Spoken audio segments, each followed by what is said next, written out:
vamos avanzando en este tema de la resurrección de los muertos, y después de haber visto esa perspectiva neotestamentaria de reflexión teológica, sobre todo paulina, sobre la resurrección, nos adentramos ahora en lo que es la doctrina de los padres y los símbolos de la fe, es decir, cómo se ha recogido y se ha ido elaborando en los primeros padres y después en la tradición eclesial, y se ha desarrollado esta doctrina de la resurrección de los muertos, ¿no? Lo primero que nos encontramos es, bueno, pues que esta verdad de fe, de alguna manera, supone choque, ¿no? Con las culturas, con las visiones de la realidad, de la historia. Es una noticia fuerte de la resurrección, ¿no? Eso de que resucitamos, como le decía aquella señora muy sencilla al cura del pueblo. Y usted, yo todo esto de Jesús y de la Virgen y todo eso, bien, bien, bien. Pero eso de que vamos a resucitar, eso es una bola muy gorda. Pues de alguna manera la humanidad ha ido funcionando. Es decir, escuchar la buena noticia de la resurrección ha chocado con las culturas, con las filosofías, con los modos de vivir, ¿no? Y bueno, pues así la Iglesia ha tenido que ir elaborando toda una doctrina, ¿no? Y ha tenido que ir respondiendo a todos aquellos elementos que suscitan interrogantes, desconfianza o incertidumbre o poca fe, ¿no? Una batalla bien fuerte, ¿no? Que a lo largo de la historia y que permanece, ¿no? Permanece en nosotros cómo ser testigos de la resurrección, cómo creer en la resurrección o cómo dar razón de nuestra esperanza en la resurrección hoy, que eso sería más la parte teológica, ¿no? Bueno, lo primero que nos encontramos son los escritos más nuevos, ¿no? Del siglo segundo, que ya pues hay una defensa del hecho de la resurrección. Fundamentalmente con respecto al tema de cómo vamos a resucitar, ¿no? Y el cuerpo. ¿No? Ahí vemos como Justino, Taciano, dicen, bueno, ¿por qué no? Si Dios ha podido crear todo de la nada, ¿por qué Dios no va a poder resucitar? ¿No va a poder hacer al hombre y transformarlo, rescatarlo de la muerte y darle esa novedad, ¿no? Entonces, pues para reivindicar esa visión de que Dios es capaz, pues se afirmaba por parte de ellos la identidad de material corporal actual. Resucitaremos con la misma materia corporal que tenemos ahora, ¿no? Con la misma materia, ¿no? Porque Dios es sabio y es omnipotente y puede hacerlo. En esa misma línea estaría Atenágoras, ¿no?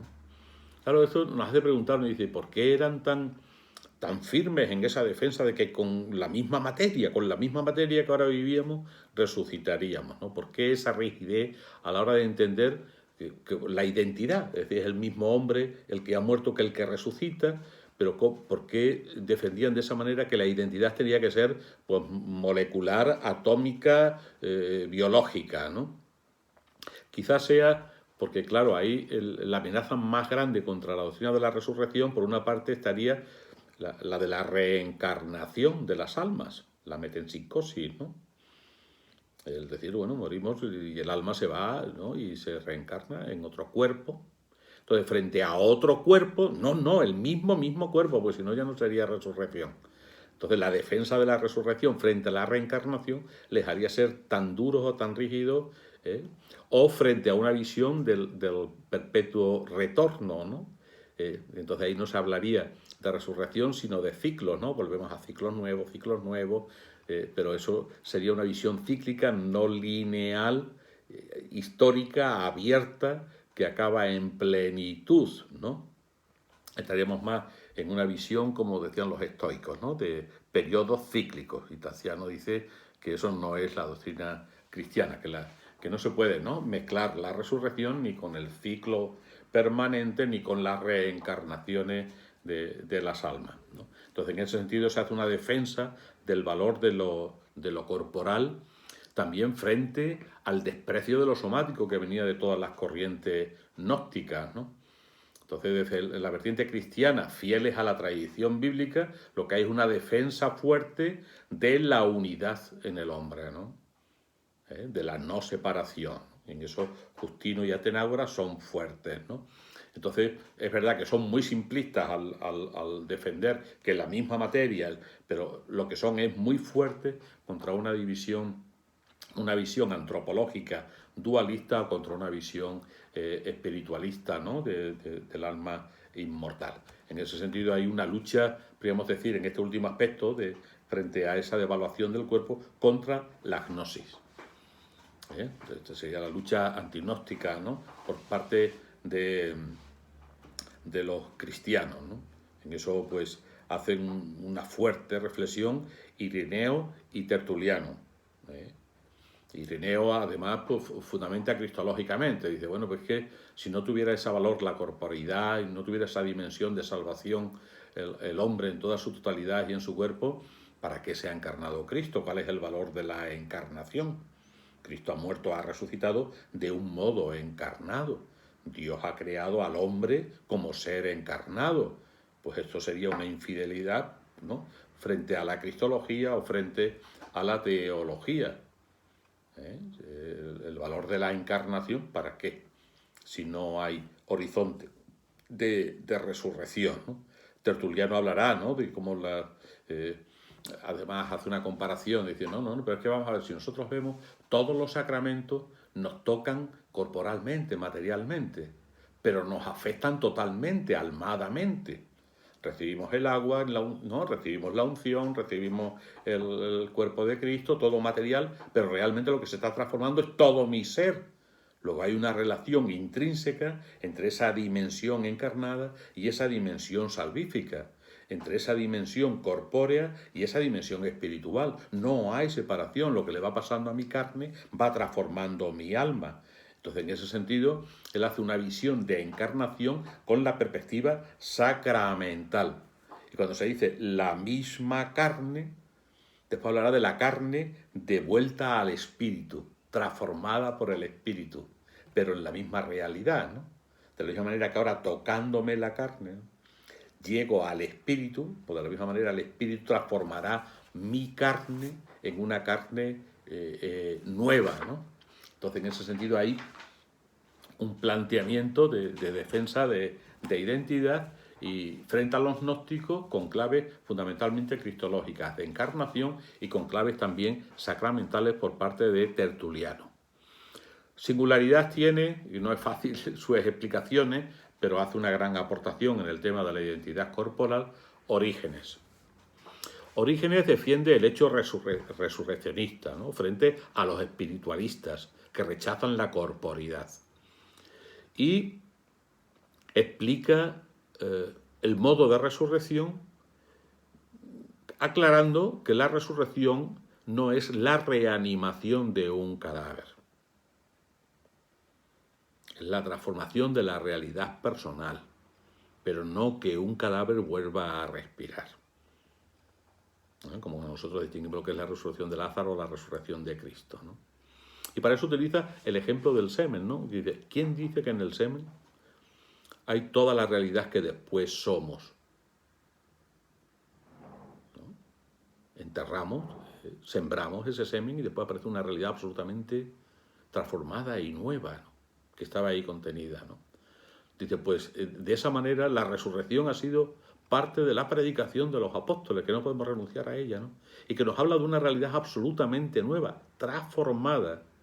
En ese sentido, el modo de resurrección, para este Santo Padre de Alejandría, dice, hay que saber interpretar, ¿no? Y distinguir la carne del cuerpo espiritual.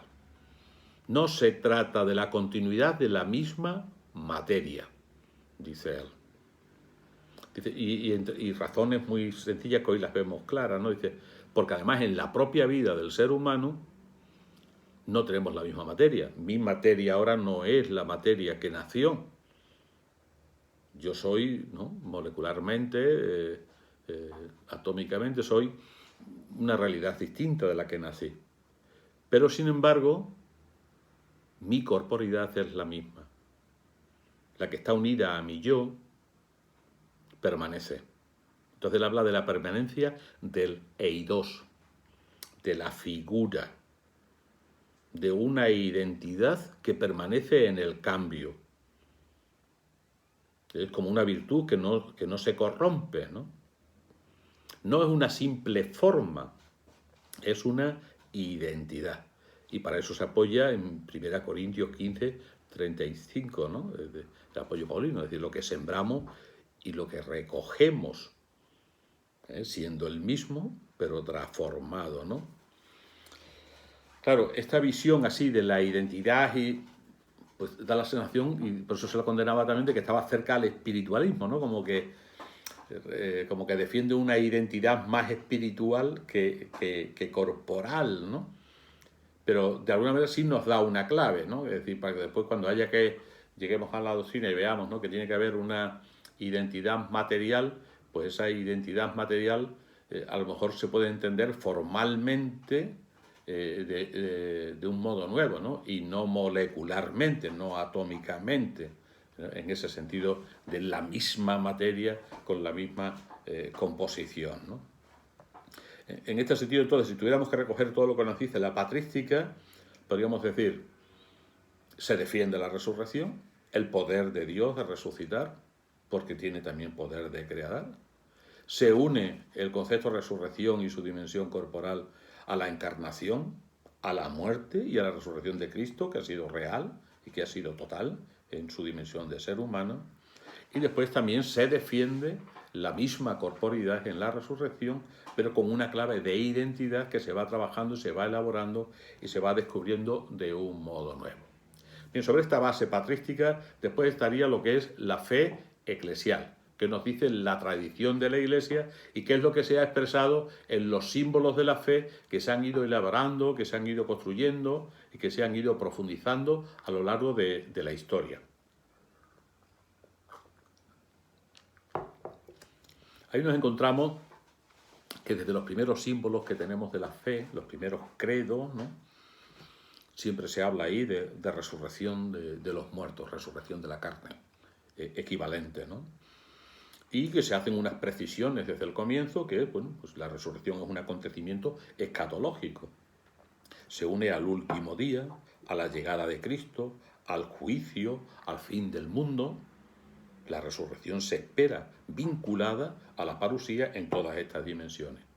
Y otra clave que aparece desde el comienzo, que lo que se aguarda es la resurrección universal de todos los muertos como un acontecimiento comunitario y colectivo, eclesial, ¿no? Es un acontecimiento último, definitivo, en el sentido escatológico, y global, comunitario y colectivo, ¿no? También se subraya lo de la identidad somática, resucitarán con sus cuerpos, de esta carne y no de otra. El mismo Concilio 11 de Toledo nos pone aquí, dice, en esta misma carne, ¿no?, porque en ella vivimos, subsistimos y obramos. Y eso entonces es frente a todo dualismo. Está claro, ¿no?, que no se aceptan dualismos, ¿no? Y en este sentido también la doctrina de la Iglesia nos dice que resucitemos con un cuerpo humano, sea cual sea. No, se trata de que tiene que haber una identidad, tiene que ser el mismo cuerpo, porque tiene que ser la misma persona. Se trata de la identidad personal, y la identidad personal es la identidad de toda la realidad vivida, de este yo en todas sus dimensiones.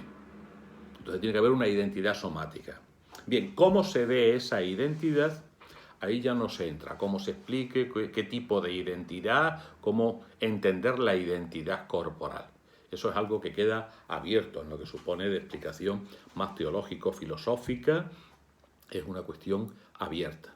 Se habla de una identidad de toda la persona que incluye identidad somática o identidad corporal. Cómo se explique la identidad corporal es una cuestión abierta a la reflexión teológica.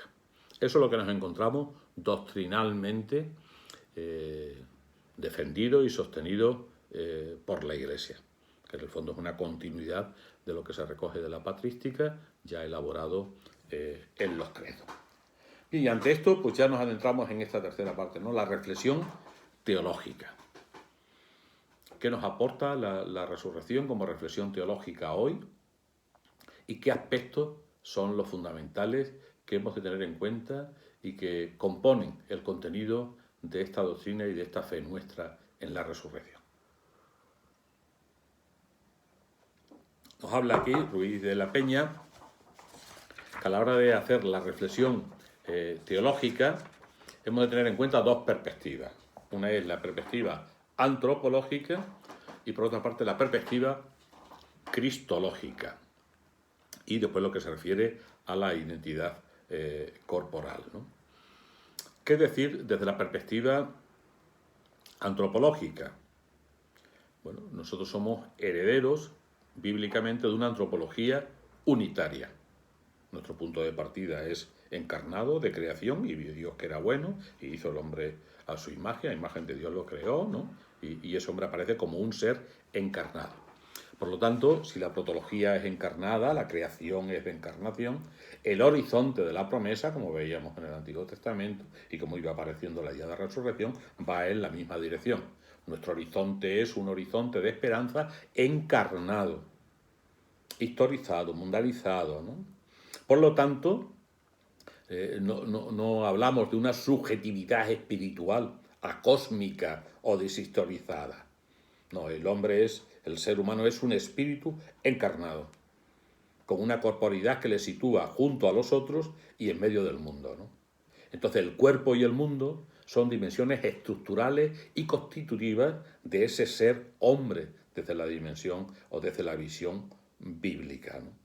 De ahí que si hablamos de resurrección, si hablamos de hombre nuevo, entendemos que la restitución de la vida será al hombre en todas sus dimensiones, también como cuerpo, también como mundo. Porque si no, antropológicamente estaríamos en un lugar deficitario, en una antropología deficitaria, ¿no? Para esto tenemos que volver a cómo nació la idea de resurrección que ya hemos visto en su contexto originario, ¿no? Y ahí aparece como Dios quiere al ser humano como hombre, como persona, como valor absoluto, y lo quiere así para siempre. Podríamos decir, la resurrección verifica la voluntad amorosa y creativa de Dios en el origen de la creación cuando hizo al hombre. La resurrección es como la plenitud de esa creación, el hombre llevado a la plenitud en todas sus dimensiones, ¿no? En toda su integridad. Y ahí incluye pues, el ser encarnado, la corporeidad, ¿no? Nuestra identidad corporal, ¿no? Que también quiere plenitud, también aspira con nosotros, porque somos nosotros, aspira también a esa plenitud. Nosotros esperamos la realización plena de todo nuestro ser, de todas nuestras dimensiones. Y somos desde nuestro cuerpo, vivimos desde él. Esa diferencia que veremos más adelante, ¿eh? Nosotros no tenemos un cuerpo, somos cuerpo y vivimos desde el cuerpo. Entonces, nuestra plenitud será también desde esas dimensiones. En ese sentido, entendemos que la resurrección sería como la común acción creadora de Dios, que llega a su plenitud. La plenitud de la acción creadora de Dios estará en la resurrección. Por eso hablamos de Pascua de la creación. Llegaremos a la plenitud de la creación cuando seamos realmente en Cristo glorioso. Y el hombre lo sea en todas sus dimensiones, ¿no? Por eso cuando nosotros hablamos ya de resurrección como contenido en nuestra fe cristiana, no nos referimos simplemente a una resurrección natural universal, que todos resuciten, unos de una manera y otros de otra, unos para la vida, otros para la muerte, sino que cuando nosotros utilizamos el término de resurrección, lo utilizamos siempre en la clave paradisiaca, en la clave parusiaca, en la clave de plenitud, la resurrección de los justos, la resurrección de la humanidad en Dios, ¿no? Entonces esa perspectiva humana está ahí abierta y responde también a esa estructura del hombre que como unidad desea la plenitud, y la desea en todas sus dimensiones. Pues este Dios creador del hombre, esta antropología teológica, está abierta y se plenifica y cobra sentido en el acontecimiento de la resurrección. Sería una antropología frustrada si no tuviera ese horizonte de resurrección del hombre en su ser integral y solo fuera permanencia o supervivencia de un elemento aislado de la composición de ese hombre. ¿Qué nos aporta la perspectiva cristológica? Pues nos sitúa en una clave relacional y comunional. Es La resurrección en clave de comunión y de gracia, en clave amorosa. ¿No? Aquello que decía la sabiduría, tú todo lo has creado porque lo amas. Si no lo hubieras amado, no lo has creado, ni lo sostendrías, ¿no? El amor ha sido la clave creadora, ha sido quien ha sostenido la historia de la salvación y el amor es el que sigue permaneciendo, ¿no? Es el que determina, Dios es amor. Claro, el amor es el que desea la eternidad, desea perennidad al otro. La clave del amante es que quiere que el amado no muera nunca. Estaría incluso él dispuesto a morir para que el amado no muera. Porque desea que el amor sea eterno.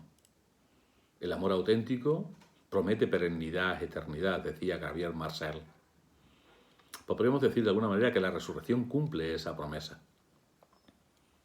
En la resurrección se cumple esa promesa, ¿no?, que viene centrada desde el Antiguo Testamento, el libro de Cantar de los Cantares. El amor es más fuerte que la muerte. Y eso nos recuerda, ¿no?, todos los salmos místicos, como iba apareciendo ahí, Dios no nos abandonará en la muerte. Y muy bonito, los teólogos Bullman y Barth hablan, Calvar, protestantes, hablan de que en la resurrección es donde llegamos a comprender realmente el nombre de Dios. Que resurrección y Dios se identifican. Porque es en la resurrección cuando descubrimos el amor fiel y fuerte de Dios frente a la muerte. Es donde Dios realmente nos lleva a la plenitud de su amor. Y esto ha aparecido desde una revelación experiencial en el acontecimiento de Cristo para sus discípulos. Por eso en ese sentido se negaría, ¿no?, el planteamiento de Poyer, el teólogo que dice que la idea de la resurrección es más bien proyectiva del hombre, ¿no?, que con su criterio de supervivencia, de deseo de conservación, pues de ahí habría nacido la idea de resurrección, y que sería como una elaboración del hombre buscando respuesta a un deseo de permanencia en la vida que tiene incluso biológicamente. Nosotros, desde la teología cristiana, se niega eso radicalmente, como mentira, ¿no? Dice, no, la idea de resurrección cristiana no ha nacido de un deseo proyectivo psicológico, no es una pulsión psicológica de supervivencia o de pura conservación. Es decir, no es un factor antropológico el que llevó a esta verdad de la idea de resurrección. No. En la teología cristiana aparece claro que la idea de resurrección nace de la idea de Dios. Dios se va revelando en la historia y según va apareciendo el verdadero nombre de Dios, la auténtica identidad de Dios, se va afianzando este Dios que quiere la vida y que no quiere la muerte. Y eso que estaba ya y descubierto desde esa experiencia mística comunional, en la experiencia de la Pascua de Cristo, se ha afianzado y se ha hecho explícita. Ha quedado remodelada cristológicamente. Ese deseo de resurrección que provocaba la promesa de la actuación de Dios definitiva, que no quiere la muerte, sino que quiere la vida y que no nos abandona en la muerte, pues en Cristo se ha hecho definitiva, radical, se ha revelado. Cristo ha muerto y ha resucitado. Entonces esa prenda de resurrección ya tiene horizonte claro, ya tiene contenido, ya tiene especificidad, porque se da en Cristo. De alguna manera los cristianos decimos, mira, no, por el deseo de supervivencia los hombres llegan filosóficamente a lo que más, a la inmortalidad, pero nunca a la idea de resurrección. Los cristianos no mantenemos que nosotros somos inmortales, ¿no? Somos conscientes de que morimos. Nosotros no negamos la muerte. Sabemos que somos mortales, que llegamos a la muerte. Podríamos decir, la fe en la resurrección de los cristianos no niega ni reprime la muerte, ni la neutraliza, ¿no? O la apaga, ¿no? Antropológicamente. No. Lo que hace es que la asume, ¿no? Y espera que esa muerte no venza, que esa muerte no va a ser la que tenga la última palabra frente al amor y al poder de Dios, que Dios es más fuerte que la muerte. Entonces ahí aparece la dimensión teológica de nuestra fe en la resurrección. La razón de ser de nuestra fe en la resurrección no viene dada por razones humanas, viene dada por la relación de Dios con la humanidad que se nos ha ido manifestando. y que en Jesucristo ha quedado claro cuál es el planteamiento de Dios respecto a la humanidad y de la creación. Dios nos resucita porque ha resucitado a Cristo. Cristo es cabeza y primicias. Y lo es de un cuerpo que es total y al que pertenecemos nosotros. Por eso en Efesios 2:6 dice, en Cristo Jesús Dios nos ha conresucitado. Y ya tenemos el Espíritu del resucitado aguardando esa plenitud. Cristo es la razón de nuestra esperanza en la resurrección.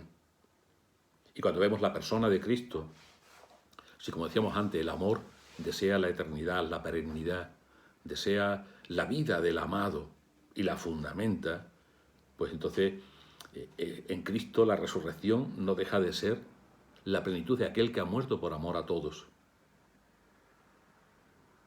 El que ha demandado y ha fundado para todos los que aceptan su amor la resurrección.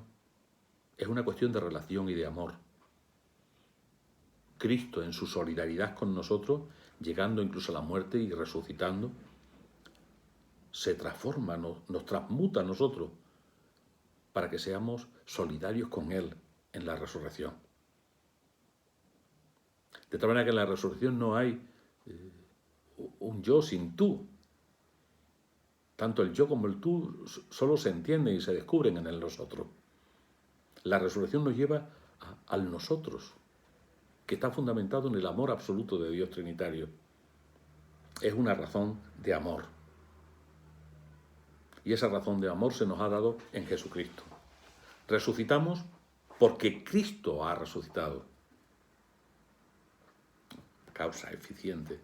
Resucitamos a imagen de Cristo que ha resucitado, como Él ha resucitado. Y resucitamos como miembros del cuerpo resucitado de Cristo. Todos con Él, como un acontecimiento definitivo.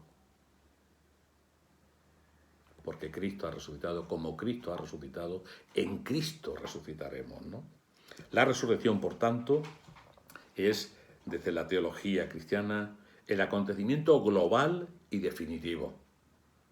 Aguardamos que se complete el cuerpo de Cristo totalmente.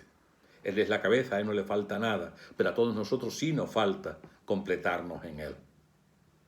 Toda la familia humana será cristificada y glorificada. Es verdad que ya vivimos por el resucitado, sacramentalmente, mistéricamente, pero estamos llamados a que eso que se está dando ahora sacramentalmente, mistéricamente, se manifieste totalmente en la resurrección universal. Y entonces apareceremos como cuerpo espiritual glorioso y real de Cristo, con toda la humanidad y con toda la creación, con toda la creación. Y queda como cuestión teológica para nosotros lo que se refiere a la identidad corporal.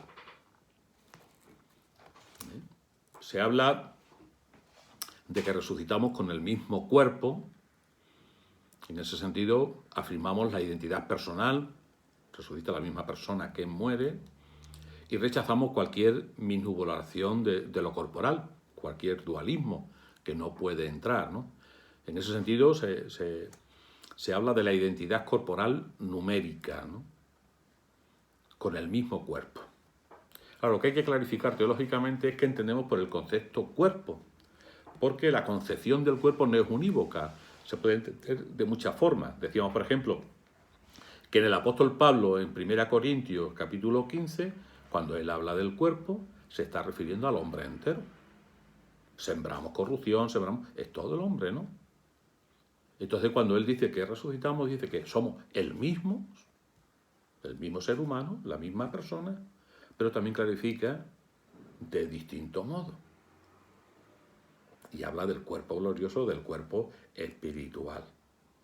Entonces aquí, en la cuestión de la identidad corporal, lo que hay de fondo siempre es qué visión antropológica es con la que estamos trabajando. Lo que no es defendible es que vaya a ser la misma materia bruta con la que vivimos nosotros, porque eso no ocurre ni en la propia existencia.